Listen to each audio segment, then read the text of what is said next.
Bonjour, Monseigneur Denis Grondin. Bonjour, Abbé Adrien. Monseigneur, vous êtes à la tête de l'archidiocèse de Rimouski depuis 10 ans. Aujourd'hui, 27 juin 2025, vous appelez au ministère sacerdotal le diacre Nawel Péronville.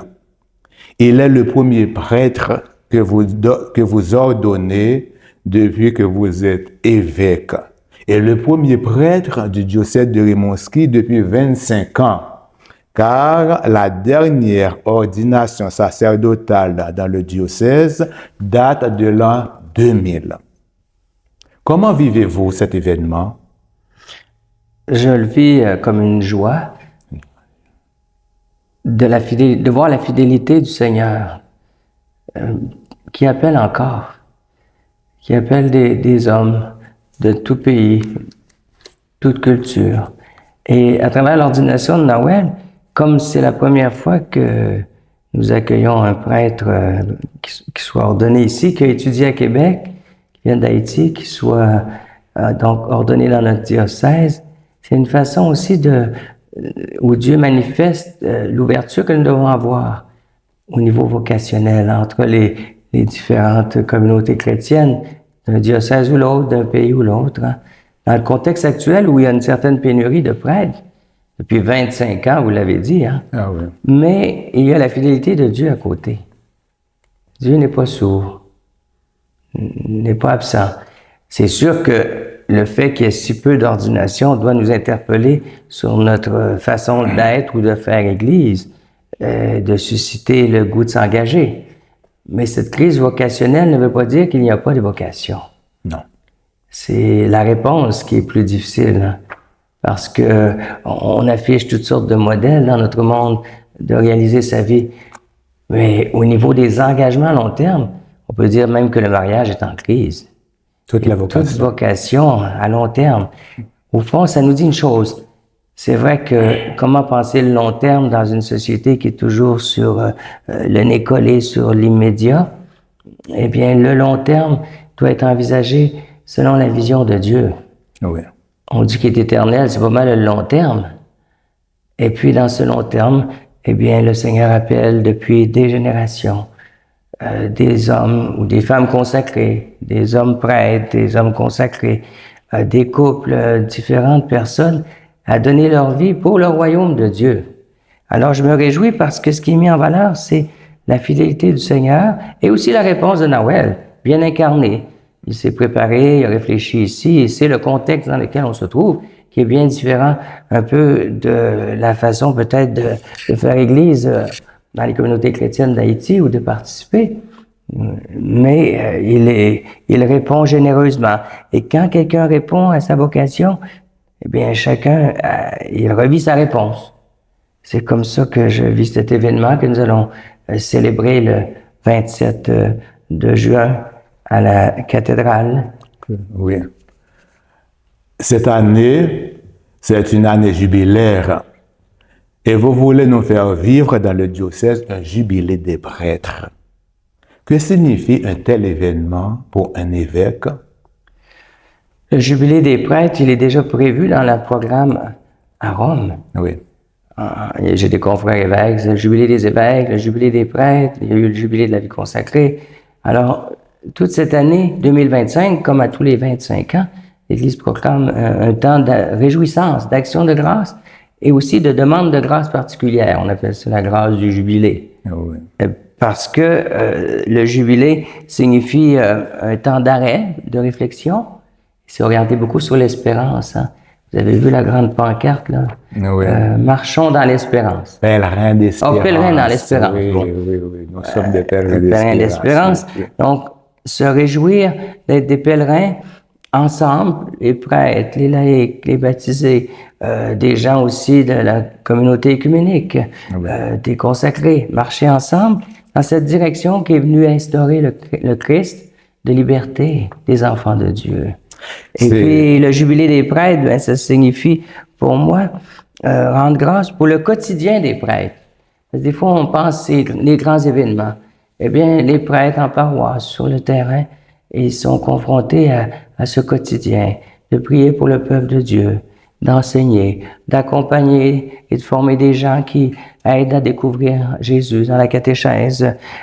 Donc, le quotidien des prêtres qui est fait de la vie sacramentelle, de la parole de Dieu, mais aussi de la fraternité, et construire des communautés aujourd'hui dans un monde qu'on connaît, hein, où chacun se replie un peu dans ce qu'il aime, mais communauté de foi chrétienne. Ouais. La mission du prêtre, c'est de relier à Jésus.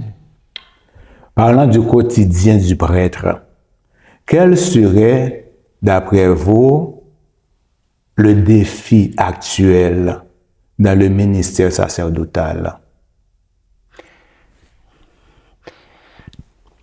Je serais porté à dire ceci. Aider les gens à se décentrer du clocher. Non pas que je suis contre les églises, mais ce qui doit être au centre de notre vie chrétienne, c'est la personne du Christ et son évangile. C'est la rencontre personnelle avec Jésus. Alors, se décentrer du clocher, se décentrer aussi du prêtre. Le prêtre était au centre de toute la vie paroissiale, mais la vie communautaire autrefois. Ça, c'est le défi de tous les baptisés en général. De sortir de l'esprit du clocher, de briser la cloche. Oui, c'est être en sortie, justement. Si on se réunit sous le clocher ou sous un clocher pour célébrer, méditer la parole, être renforcé par les sacrements, eh bien, c'est pour mieux sortir et conscientiser notre mission comme prêtre au quotidien. La proximité pour 12 ou 15 ou même 20 paroisses, c'est plus la même proximité du curé qui connaissait toutes ses brebis.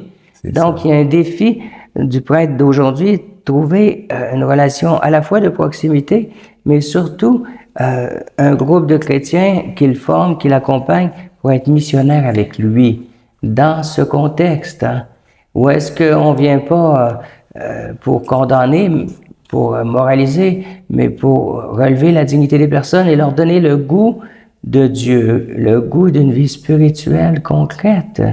Parce que la vie matérielle et les préoccupations prennent tellement de place que parfois on oublie l'essentiel de nos relations dans lesquelles Dieu veut s'inscrire pour avoir des familles où se vit un bel esprit de partage, de communion dans l'épreuve et en même temps de prière, parce que c'est aussi une des tâches du prêtre d'aider à apprendre avec des groupes de prière comment entrer en relation avec Dieu. Oui, c'est l'une des tâches principales du prêtre.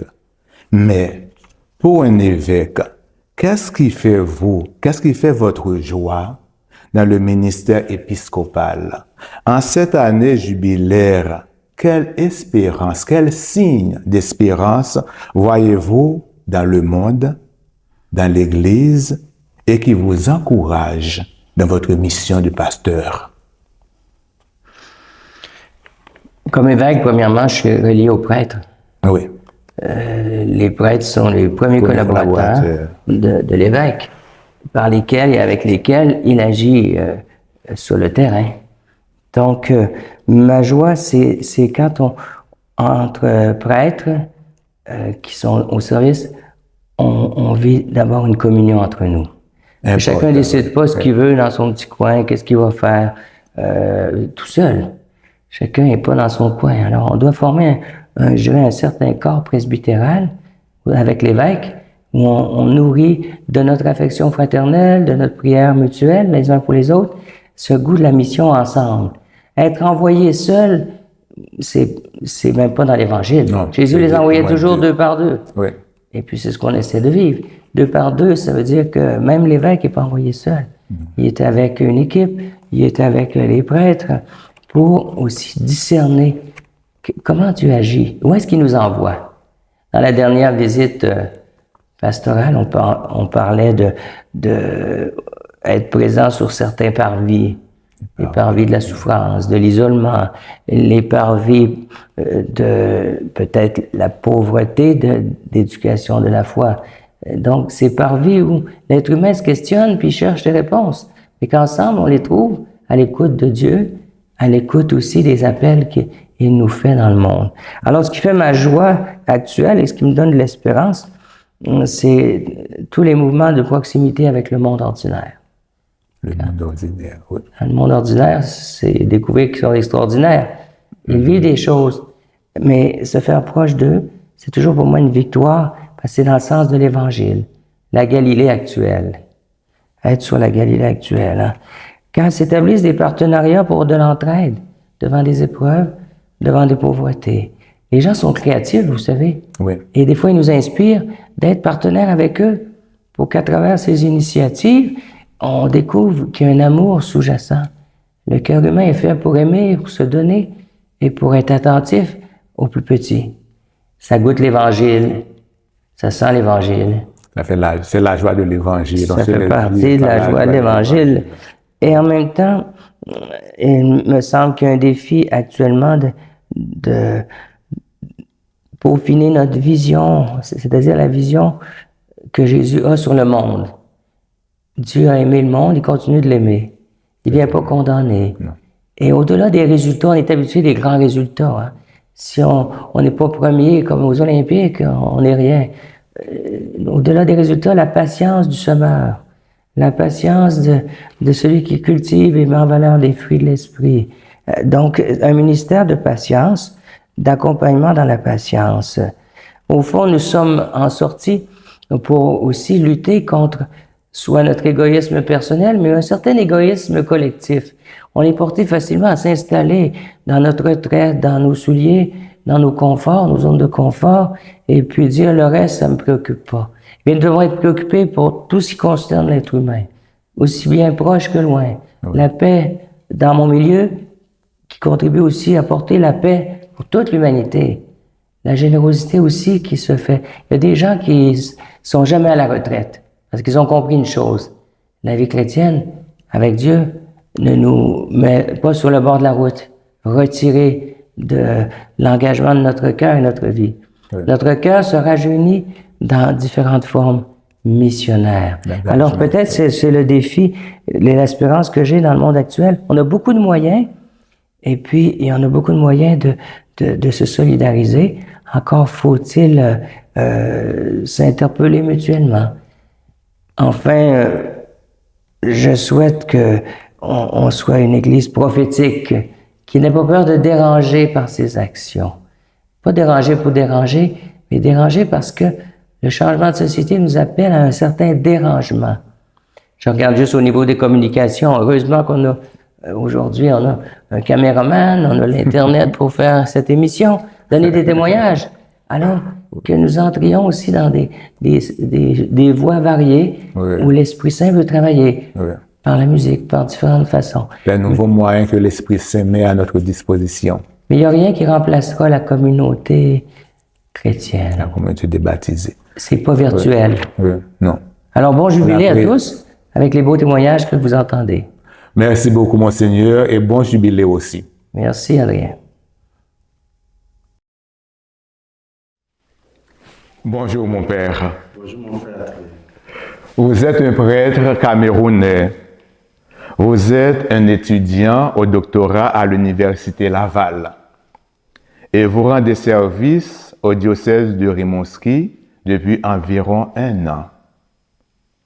Voulez-vous nous parler un peu de votre parcours sacerdotal? Donc, je suis l'abbé Pascal Diomeguet. Je viens d'un petit diocèse au nord du Cameroun appelé Maramokolo. Et dans ce diocèse, nous connaissons depuis 2013 les attaques des terroristes Boko Haram. Et en communion avec mon évêque, il m'a envoyé approfondir les études en anthropologie de la paix à l'Université Laval. Voilà, ce qui concerne mon histoire vocationnelle, ce qui est sûr, c'est lorsque je servais, j'étais servant de messe, j'avais 8 à 9 ans. C'est en servant la messe, en servant le curé, que j'ai ressenti aussi cet appel à la vocation sacerdotale.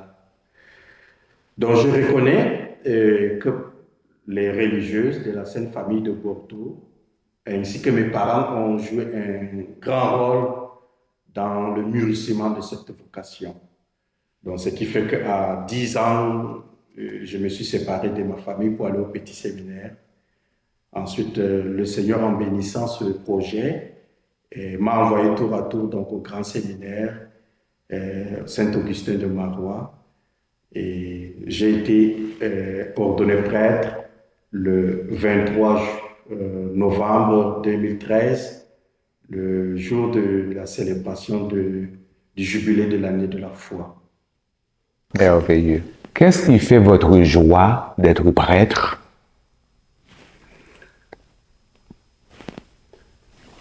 Voilà, ce qui fait ma joie d'être prêtre, c'est le service, moi je pense. Je suis heureux quand je sers les autres gratuitement sans attendre quelque chose en retour, au nom du Christ. Que signifie pour vous être prêtre aujourd'hui? Comme je le disais, pour moi, la figure qui me revient lorsqu'on parle du prêtre, c'est la figure du Christ qui lave les pieds de ses apôtres. Et je pense que durant cette figure a marqué ma vie, que ce soit au séminaire, parce que ma thèse de maîtrise en théologie portait sur le lavement des pieds. Le prêtre, c'est celui qui sort de sa sécurité, qui sort de son soi pour aller à la rencontre des autres visages, des personnes qui sont isolées, des personnes qui vivent des situations difficiles. Selon vous, quel est le plus grand défi d'un prêtre aujourd'hui? Ici au Québec, je me dis qu'il y a une multitude de défis, mais parmi ces défis, j'en retiens un qui me concerne particulièrement. Mon défi consiste en la gestion de la solitude après mes engagements pastoraux ou mes études. Parce qu'en Afrique, c'est les gens qui viennent vers le prêtre. Or, ici, si tu veux assumer un ministère réussi et incarné, il faut sortir du sol pour aller vers les autres. Ouais. Et souvent, même quand tu sonnes à la porte, on me dit « Mais est-ce que tu as un rendez-vous ?» Donc, du coup, c'était un peu difficile pour moi, mais je le dis, il y a des agoras où on peut rencontrer les gens, par exemple, les réunions des chevaliers de Calonne, les réunions pour le développement de la municipalité. Moi, je me dis, de plus près, à y voir de plus près, il y a beaucoup des espaces, des sphères où les liens peuvent se tisser. Quel signe d'espérance vous aide à avancer dans votre mission de prêtre au cours de cette année jubilaire ici au Québec? J'avoue qu'après mes prières personnelles, mes engagements de prêtre, mes moments de silence, de méditation ou d'adoration, j'avoue que je me nourris des problèmes des hommes et des femmes. Ah oui. Oui. Donc, je me nourris de mon environnement. Je reste attentif à tout ce qui se passe autour de moi, en ouvrant grand les yeux pour mieux observer, en ouvrant les oreilles et l'intelligence pour mieux écouter et mieux analyser la situation. Et j'avoue qu'il y a beaucoup de souffrances à écouter. Il y a des cris à entendre, il y a des larmes à essuyer. Et je pense que la mission du prêtre devait se nourrir de cette question. Merci beaucoup, mon père, et puis bonne continuité. Merci. Bonjour, Gérald. Bonjour, Adrien. Vous êtes un ancien vicaire général de l'archidiocèse de Rimouski. D'ailleurs, c'est Monseigneur Blanchet et vous qui m'avez accueilli dans ce diocèse à un moment où le presbytérium n'était pas encore prêt à accueillir des prêtres non québécois. Ma reconnaissance envers vous est immense. Merci beaucoup. Merci beaucoup à vous et merci également à Monseigneur Blanchet. L'année 2025 dans l'Église catholique est une année sainte, une année jubilaire, une année de grâce. Une des grâces que le Seigneur nous a faites est le don d'un nouveau prêtre.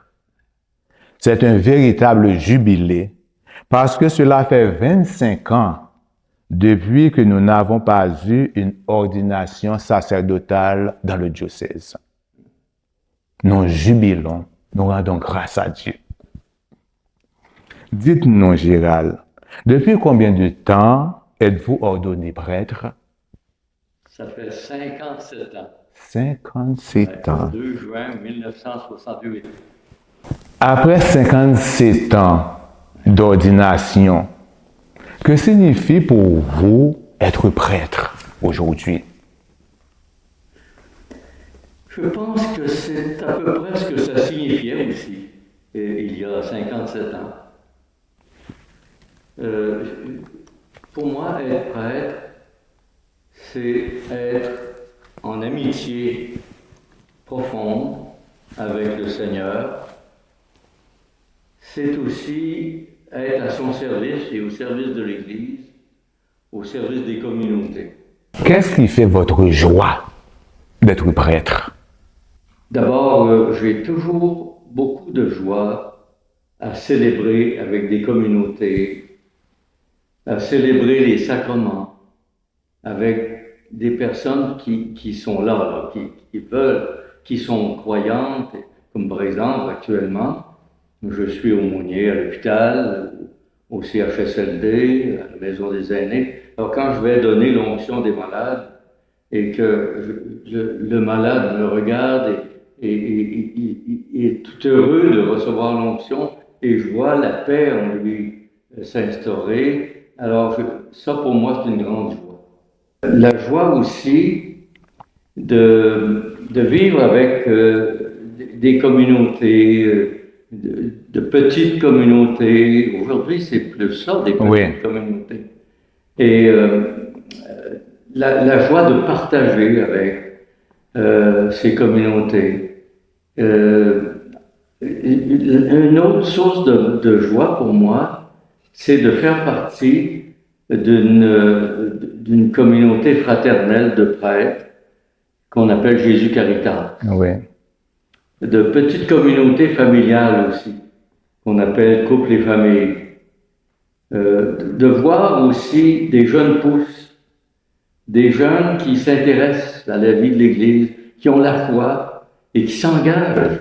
D'après vous, quel est le plus grand défi d'un prêtre aujourd'hui? Je dirais, pour être court dans ma réponse, c'est de garder la foi et l'espérance. Garder la foi et l'espérance. Oui, c'est le grand défi. C'est notre grand défi parce qu'on vit dans un monde, malheureusement, en tout cas, notre monde occidental, qui est pas très proche de la foi. Quel signe d'espérance vous aide à avancer dans votre mission de prêtre aujourd'hui? Bon, tu as parlé de la prière et la parole de Dieu. Évidemment, c'est de base. Pour moi, c'est ma première nourriture. Et j'ai toujours trouvé que la célébration des sacrements en communauté est nourrissante pour moi. C'est nourrissant pour moi de préparer une homélie. C'est nourrissant pour moi de célébrer avec une communauté. Donc, dans notre Église, dans notre monde, il y a des sources de désespérance, oui, mais il y a aussi des sources d'espérance. Et puis ma grande source d'espérance, c'est le Seigneur lui-même. Amen. Le Seigneur lui-même, c'est Jésus lui-même, le Père, l'Esprit Saint qui nous habite. C'est ma grande source d'espérance. C'est ça. Et justement, c'est ce que notre regretté pape François nous a invités à faire. Il nous a dit, malgré les désarrois de ce monde, il faut trouver des signes d'espérance.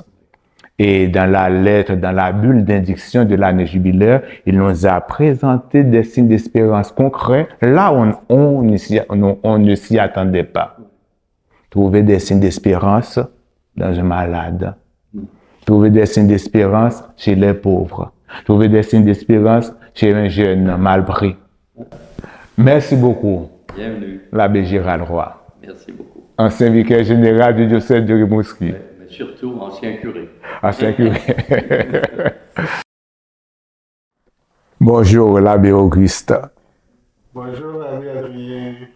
Vous êtes un prêtre d'origine béninoise et vous êtes en mission dans le diocèse de Rimouski. Vous êtes administrateur de l'unité pastorale de la Matanie et curé de 9 paroisses des secteurs des Grands Vents et de Matane. Et vous demeurez à Matane. Dites-nous, depuis combien d'années êtes-vous ordonné prêtre? Merci, abbé Adrien. Mon nom, plus précisément, c'est Auguste Ifedon Agaï. Ifedon, ça veut dire l'amour est doux, il est bon d'aider. Le nom de famille Agaï. Et oui, ça fait 23 ans que je suis ordonné prêtre. Plus précisément, le 12 octobre 2002, à Pira, mon village natal, dans le diocèse de Dassazoumé, au Bénin, où je suis originaire. Que signifie pour vous être prêtre aujourd'hui? Être prêtre aujourd'hui, pour moi, c'est d'abord être témoin. Témoin de l'Évangile. Puisque, en tant que prêtre, on est le messager de la bonne nouvelle. Et l'être en notre monde aujourd'hui, c'est de témoigner de cet évangile-là, vivre l'évangile au quotidien, dans tout ce qu'on fait. Partout où on passe, dans nos agirs, nos façons de faire, être des témoins de cet évangile-là à la suite de Jésus-Christ. Qu'est-ce qui fait votre joie en tant que témoin aujourd'hui? Voilà pour moi, ce qui fait ma joie, c'est vraiment d'arriver chaque jour à la fin de chaque journée pour dire aujourd'hui, j'ai vécu un peu plus l'évangile, mieux l'évangile, j'ai été témoin de l'évangile un peu plus aujourd'hui, malgré ma fragilité, malgré ma faiblesse. Quel signe d'espérance vous aide à avancer dans votre mission de prêtre, votre mission de pèlerin d'espérance? Oui, en cette année jubilaire, le signe d'espérance qui m'aide à avancer en cette année jubilaire, c'est l'espérance d'un monde meilleur. L'espérance d'un monde meilleur, l'espérance, vous voyez, l'année jubilaire fait suite au synode sur la synodalité. Et pour moi, il n'y a pas un meilleur lieu de pouvoir expérimenter cette synodalité en l'Église aujourd'hui. Donc, mon espérance, le signe que moi j'attends qu'il me porte, c'est de vivre cette synodalité en ayant l'espérance qu'ensemble, nous avançons vers la cité céleste. On ne va pas seul vers la cité céleste, vers la sainteté, on y va ensemble avec des frères et sœurs avec qui on chemine ensemble. Et puis, je fais un clin d'œil à ce que notre évêque, sa visite pastorale, où il nous a appelés à rallumer l'espérance. À rallumer l'espérance pour être justement plus proches les uns des autres, vivre en frères et sœurs, vivre en des petits groupes et puis l'évangile au quotidien. Et moi, donc, mon signe, le signe d'espérance que je porte aujourd'hui, c'est le signe d'une église qui marche ensemble entre frères et sœurs.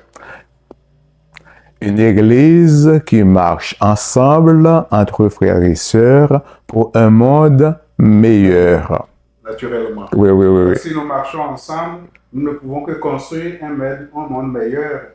Et que le pape Léon XIV, ses premiers mots, il dit que l'Église doit être, disons, beaucoup plus missionnaire aujourd'hui. Donc on marche ensemble pour un monde meilleur parce qu'en marchant ensemble, nous serons tous et toutes des missionnaires pour notre monde. Et notre monde ne pourra que se porter meilleur si on devient tous et toutes missionnaires. Merci beaucoup, Abbé Auguste, de venir marcher ensemble avec nous pour faire de l'église de Rimouski une église missionnaire pour un monde meilleur. Bonjour Benoît. Bonjour Adrien. Nous sommes au cœur d'une année jubilaire. Monseigneur Grondin a voulu nous faire vivre un jubilé des prêtres. Depuis combien d'années es-tu ordonné prêtre? 47 ans cette année, le 25 juin. Comme ça, tu es un prêtre riche en expérience positives et négatives, mais j'aimerais que tu nous partages tes expériences qui nous font jubiler. Les plus belles expériences que j'ai vécues, ce sont des expériences à partir de le lien entre le ministère concret, c'est-à-dire un prêtre, c'est le célébrant des sacrements, mais un prêtre aussi en lien avec la communauté, c'est-à-dire la rencontre des familles, la rencontre des sportifs, la rencontre des personnes malades à l'hôpital. La rencontre est essentielle si on veut célébrer quelque chose de significatif, quelque chose qui est en lien avec le jubilé, qui nous fait parler de ce qui nourrit notre foi. Je comprends que en rencontrant les gens, tu es heureux, ça nourrit ta foi. Qu'est-ce qui fait ta joie dans le ministère sacerdotal? Je te dirais que la première chose, c'est se ressourcer à la parole de Dieu. De vivre les sacrements d'une façon qui nourrit, où on ne fait pas juste de donner. Je te dirais que ce qui fait ma joie, c'est, et c'est parce que je suis encore prêtre aujourd'hui, c'est la connexion que j'ai eue avec le groupe là, Jésus Caritas, avec un groupe de prêtres. Parce qu'on partage les mêmes expériences, on s'encourage. Puis, je te dirais, les voyages que j'ai faits avec d'autres prêtres. Oui. Bon, je pense à Paul-Émile Labrie, je pense à Jean-François Mélenchon. On a fait des voyages à l'extérieur du pays, ensemble, où on était comme proches, des frères. Vous fraternisez. Beaucoup. Oui, oui, oui. Voilà ce que je pense qui m'apporte la joie. Quel est, d'après toi, le défi d'un prêtre aujourd'hui? De rester prêtre. Ah oui. Et de trouver des façons de nourrir cette relation à Dieu. Parce que la relation à Dieu me permet de rester prêtre, puis d'être bien dans ce que je fais. Je peux, ça permet aussi d'éviter l'éparpillement. Comme prêtre, oui, moi je demeure un humain qui aime bouger, qui aime faire du sport, mais un humain qui aime aller voir les gens sur le terrain. Alors, à la fois ma joie d'être prêtre, à la fois de ce qui nourrit mon expérience, c'est vraiment le contact avec les autres et avec le Seigneur. En plus de la prière, ce contact avec le Seigneur, en plus de la parole de Dieu dont tu te nourris quotidiennement. En cette année sainte, cette année jubilaire, dont le thème est « Pèlerin d'espérance », quel signe d'espérance t'aide à avancer dans ta mission de prêtre, ta mission de pèlerin d'espérance? Comme pèlerin d'espérance, je te dirais, Adrien, je rencontre beaucoup de gens aujourd'hui qui sont déçus par notre société de consommation, qui ont perdu les valeurs essentielles, le sens à la vie, qui cherchent, je te dirais, une bouée de sauvetage. Et moi, comme pèlerin d'espérance, la meilleure chose que je peux leur dire, c'est que en Dieu, je sais que je ne serai jamais déçu. L'espérance, mon espérance, et l'espérance que j'essaie de transmettre aux autres, c'est cette dimension que la valeur spirituelle demeure une chose essentielle aujourd'hui. La consommation, oui, mais c'est instantané, l'espérance. Puis demain, ce que j'ai comme ordinateur, ce que j'ai comme voiture, ce que j'ai comme maison, ça passe. Qu'est-ce qui est la base de mon espérance? C'est ma relation avec le Seigneur. Et c'est ça que je veux transmettre, c'est ça que je veux livrer comme mission aux gens que je connais et que j'aime. Et cette expérience ne déçoit pas, nous dit saint Paul. Jamais. Merci, Benoît. Merci, Adrien. Bonjour, l'abbé Pierre Guerrier. Bonjour, l'abbé Adrien. Vous êtes un prêtre d'origine haïtienne et vous êtes en mission dans le diocèse de Rimouski. Vous êtes administrateur de l'unité pastorale de la Métisse qui comprend 16 paroisses dont vous êtes le curé et vous demeurez à Montjoly. Dites-nous, depuis combien d'années êtes-vous ordonné prêtre? Je suis ordonné prêtre, ça fait 11 ans. Je viens de commencer la 11e année. J'ai été ordonné le 31 mai 2014 à Fort-Liberté, mon diocèse d'origine, par l'imposition des mains de Monseigneur Max Leroy-Mésidor, l'actuel archevêque métropolitain de Port-au-Prince. Que signifie pour vous être prêtre aujourd'hui?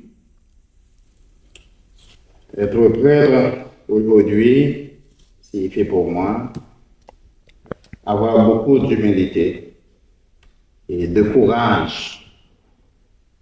Humilité en ce sens que nous ne devons pas avoir peur de nous reconnaître petits, faibles, impuissants à résoudre certains problèmes malgré nos multiples efforts.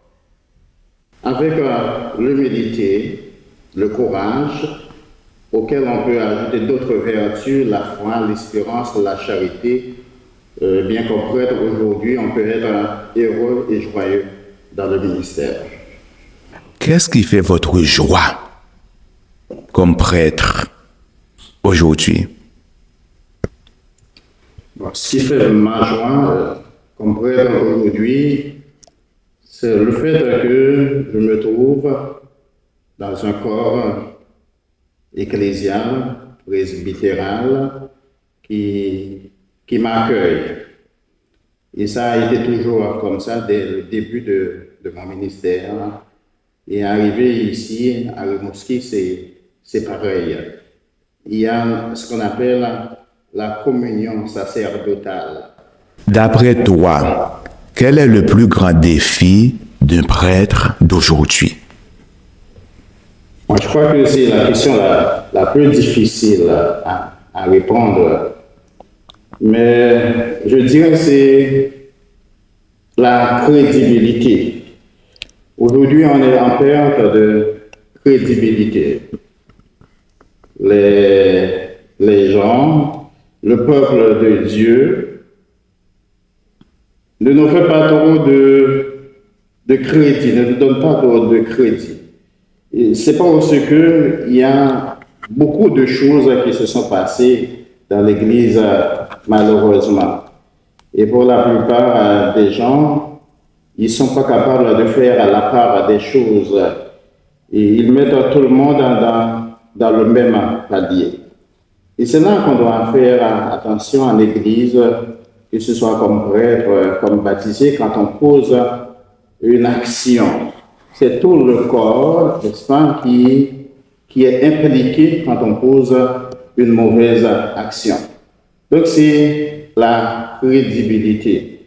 Et le pape Léon XIV vient de nous le rappeler d'ailleurs, lorsqu'il a célébré une ordination dans son diocèse, il disait aux prêtres, je ne vous demande pas la perfection, d'être parfait, mais d'être crédible.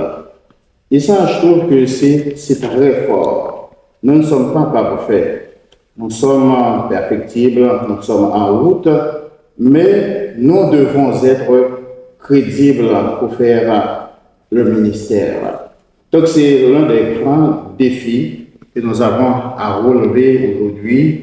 Et chacun doit faire de son mieux, tout en n'étant pas parfait, au moins essayer d'être crédible. Autrement dit, quel signe d'espérance vous aide à avancer dans votre mission de prêtre au cours de cette année jubilaire dont le thème est « Pèlerin d'espérance ». Je dirais des petits sacrifices discrets, cachés, comme par exemple mes dévotions, dont ma dévotion envers le Saint-Rosaire. Bonne année jubilaire. Merci. Pour conclure un peu l'ensemble de cette semaine, ce jubilé pour les prêtres, on a aussi souligné à la Saint-Jean-Baptiste un jubilé pour les diacres. Je tiens en finale à remercier tous les prêtres, anciens ou à la retraite pour quelque raison que ce soit, qui continuent de porter l'Église et sa mission dans la prière, mais aussi dans leur quotidien. Merci aux prêtres collaborateurs des équipes pastorales dans nos 6 unités missionnaires. Merci aux prêtres fidei donum qui consacrent des années de leur vie pour être une aide afin d'assurer les ministères du prêtre, de la parole, des sacrements, de l'accompagnement des communautés de foi, surtout dans les paroisses. Merci spécial aux prêtres qui, au cours de leur vie sacerdotale, ont pu être aussi missionnaires. On a des prêtres de Rimouski qui ont été missionnaires avec les prêtres des missions étrangères ou dans d'autres pays, ou qui ont exercé un ministère, que ce soit dans l'éducation, dans différentes responsabilités diocésaines ou autres, et qui ont aidé le peuple de Dieu à être un peuple de pèlerins d'espérance, comme nous le rappelle l'année jubilaire. Continuer de marcher ensemble avec tous les dons de Dieu, tous les charismes que portent les chrétiens. Je nous invite tous à, bien sûr qu'à chaque Eucharistie, nous prions pour les vocations, nous prions pour les prêtres, les diacres, le pape, nous prions pour, au fond, une fécondité de la vie de l'Esprit Saint dans son corps ecclésial, au service du monde, et prions pour les vocations consacrées. C'est certain que si on prie, le Seigneur va nous indiquer d'interpeller des personnes concrètes. On prie spécialement pour la jeunesse qui, dans sa recherche de sens, acquiert des compétences, bien sûr, un travail, mais cherche aussi comment je vais donner ma vie. De quelle manière je vais orienter l'amour que j'ai reçu dans mon cœur, l'amour à la mesure de Dieu aussi. Enfin, un petit clin d'œil aux sœurs de Notre-Dame du Saint-Rosaire qui terminent cette fin de semaine leur jubilé de fondation, 150e anniversaire de fondation, et on bénit le Seigneur avec elles pour ce grand jubilé qui a permis bien des rencontres et de faire mémoire dans chaque région pastorale, chaque unité missionnaire, de leur présence active et féconde au niveau de l'éducation, entre autres, et aussi de la vie pastorale et d'autres façons.